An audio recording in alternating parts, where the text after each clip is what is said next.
So I'm just going to go ahead and jump right in. Thank you All right. for being here, Mr. Hernandez.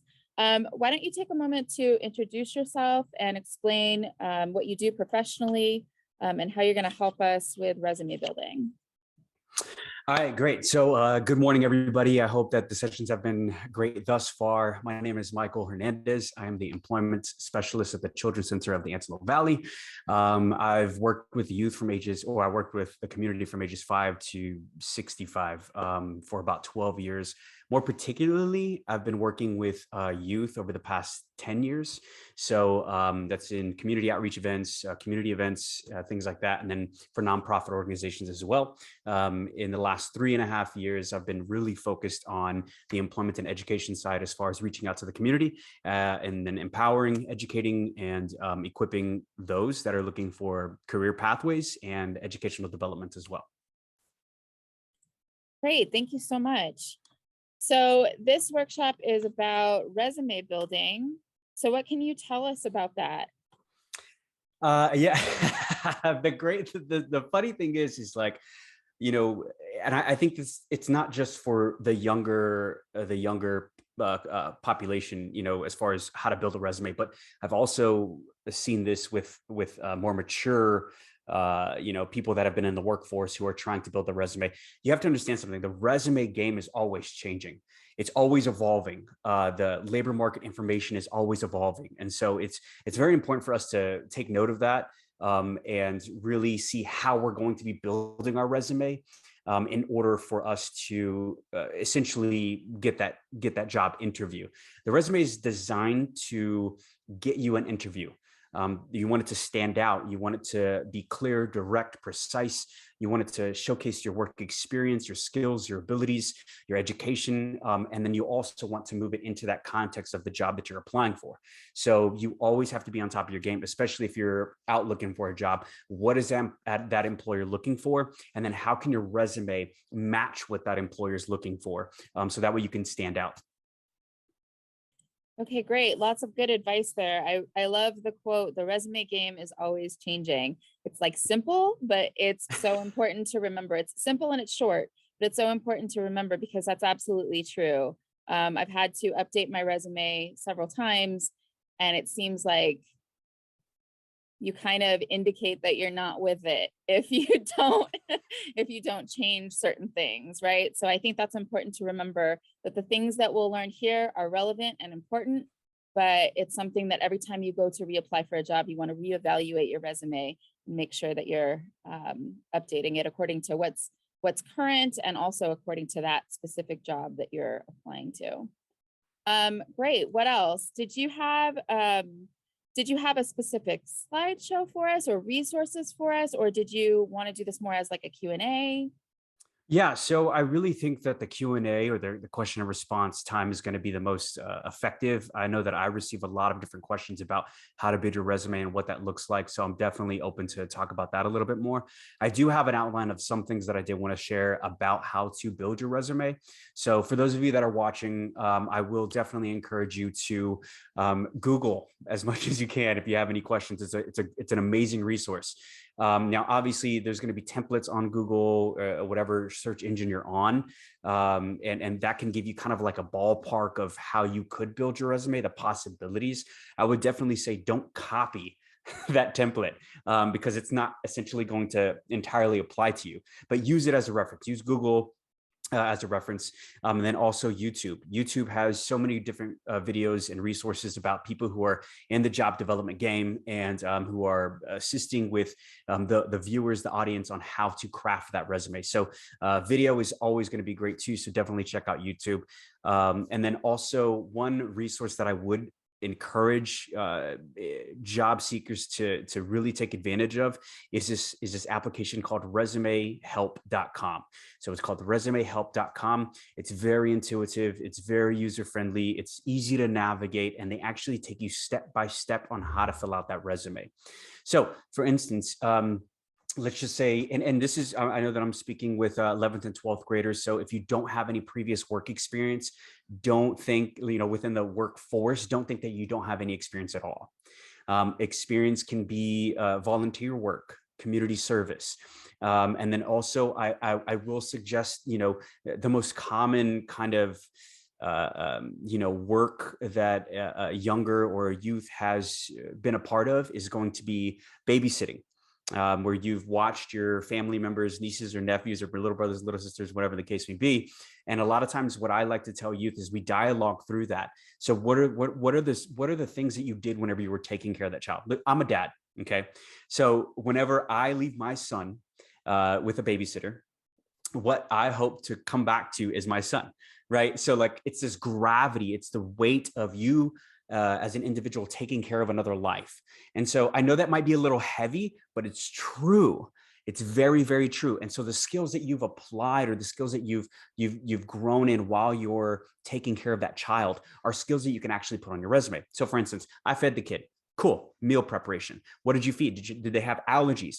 Do they have a certain diet? Do they need to eat certain foods? Can they drink soda? Can they drink water? Or, like you have to know all these things by being in communication with the parents or legal guardians in order to take care of that child. What happens if they fall down when they're playing outside?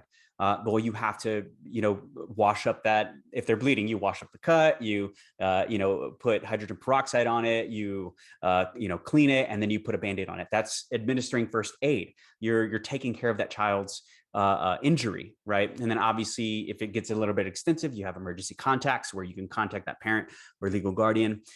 Same thing with activities. How are you stimulating that child? How are you taking care of that child as far as their intellectual development or their happiness, their joy? What if it's two kids? If you're babysitting two kids and they get in an argument, they get in a fight, they're fighting over a toy. How do you navigate conflict resolution? Right? Like these are all skills that I don't think that we think about. And it's so funny because whenever I sit with youth and we dialogue about these things and we talk about these things, they're like, oh yeah, I did do that. So, putting that on your resume is going to be effective. So back to resumehelp.com. So all those skills that I just listed are skills that you can apply to the workforce. All right, the job that you're looking for. And so whenever you're using resumehelp.com, you can fill in childcare, worker, or however you wanted to articulate that. And then what's going to happen is it'll populate drop downs for you automatically, so that way you can choose what best fits you. Now, obviously, everything's not going to apply to you, and if something doesn't apply to you, don't put it on your resume because you're lying. And then whenever you sit in that interview and the employer is asking you a question about something, you might be stumbling over your words because you have no idea what it is that you wrote on your resume. So make sure that you're being honest about it and true, and then moving forward. So resumehelp.com is going to assist you with how to word your resume, in particular for the skills that you've learned. It's also going to go through your skills and abilities. It'll also map out kind of an objective summary or a work summary for yourself. So that way, whenever that employer sees that first 2 or 3 sentences, they know who you are. And then it's a great way to start. So with your resume, I will say this, that once you've completed your resume or you've completed that draft or final, read it out, say it over and over and over. You want to make sure that not only are you reading this, but this is what the employer is going to read as well. And so you want to make sure that you're articulating everything clearly that you want to articulate in order to shine, in order to show that employer that you want to be there, that you are a valuable, or you can be a valuable asset to that company, that team. And so reading it back, saying it over, rehearsing it, getting the tone of it, feeling, getting the feel for it is really going to assist with your ability to recognize what that employer is going to be taking in whenever they're reviewing your resume. So yeah, Good. I know we got to end at 22, so I'm trying to boom, boom, boom. So good. On that note about shining, I'm not quite sure what you can see, but on my end, I can see the number of attendees and I can see the questions that they're asking. There's a Q&A. And so we do have a few questions, and one of them is related to, you said you wanted to include things that make you shine, right? And one of the questions in the Q&A is, how should I approach my resume to talk about my achievements without sounding arrogant? And I'm going to go ahead and add to that because I've been teaching high schoolers for a long time. And I know that, it's natural to be self-conscious. You don't want to sound arrogant. However, this is a different context. When you're applying for a job, it's a little different, right? So how do you talk about your achievements and shine without sounding arrogant? So as far as achievements are concerned, there's actually I guess uh, I guess you can put that in is achievements in education. You can put those into two. So in your achievements, you would just list, awarded, you know, I'm just going to say some chess master. I don't know, but awarded chess master 2020, right? Like that's an achievement. Whenever you're talking about your professional summary, which is at the top, that kind of highlights the skills that you have, and then also how you're seen to the employer, how you don't sound arrogant or cocky or whatever. You take out the I. Instead of saying I am a dedicated, enthusiastic, energetic, participant of the community. I'm just wording something. Instead of saying I, you just put dedicated, passionate, and energetic. Really love to work with team development and skills in order to grow and develop within the company and also exercise my own. So essentially you're right. You can write it out like I'm passionate and dedicated and trustworthy. But you just take out the I part, and that makes you that assists with you not sounding arrogant. So dedicated, passionate. Sneaky trick. I love it. No, I love that. And I, if you don't mind, I am going to add just a tiny bit that, Yeah. I don't think that we need to worry too much about this though, because you are supposed to highlight your achievements, right? Like this is the time in life when it's okay to talk about yourself and to talk about your achievements. They want to know what they're getting in an employee. Mhm. So, but I do love that trick of taking out the I so that it's a little less ego driven. It sounds a little less ego driven, but you're still finding a way to highlight your strengths. That's great. It's beautiful. Okay, so we've got a few more questions and 2 more minutes. You know what? I feel like you answered the second question here. So let's reiterate it. How do I know something I did is official or not, such as a school project rather than real world applications? It sounds to me like your advice was to not discount the real world stuff you've done, that stuff matters too. Is that correct? Yeah, that stuff does matter. And I think too, another thing on top of that is like, let's say you're in a club at school. You're still exercising skills that you can apply to the job. So even if you are at a club at school, maybe you're a treasurer, secretary, or president, or even just a part of the team, there are skills that you can use. So like if you put that on your resume, a part of this club, then you can list the skills that you learned in that club and the skills that you exercised in that club. So teamwork, team development, strategic planning, calendar events, calendar planning, budgeting, finances, things. You can use those things within your resume as well to show that there are still skills that you've learned within that club or that part of your education, and then applying it to that position that you're applying for. If Great. that makes sense. Was that? Yes, perfect. Okay. Thank you so much. And then this student asked, what kind of document is needed for an official resume? Is this where you would point the student back to resumehelp.com as well? What kind of documents needed for an official resume? So are they asking about like download preferences or? I'm not sure exactly. Okay. So if you did use resumehelp.com, then it would actually send you an email. If you wanted to purchase your resume and download it as a PDF, you can. Or you don't have to. You don't have to purchase it, but you could use that resume that you built on resumehelp.com as a template. So that way you can move it to Google Docs or Google or Word document. Once you're done creating your final resume, then what you want to do is you actually want to print it out on very good paper, because what you want to do after your resume is finished, you want to go in personally and turn it into that employer. Now, why is this important? It's important because whenever you're submitting your resume online through job search engines like Indeed or Glassdoor or um, LinkedIn, that the algorithm is going to be a little bit different. The way that they set up that website or that platform is going to be a little bit different. So sometimes when the algorithm might not see your resume because the algorithm is trying to weed out words that are listed in your resume. If they don't apply to the job that you're applying for, then the algorithm will weed it out. Now, obviously, this doesn't happen all the time, but it is a helpful tip.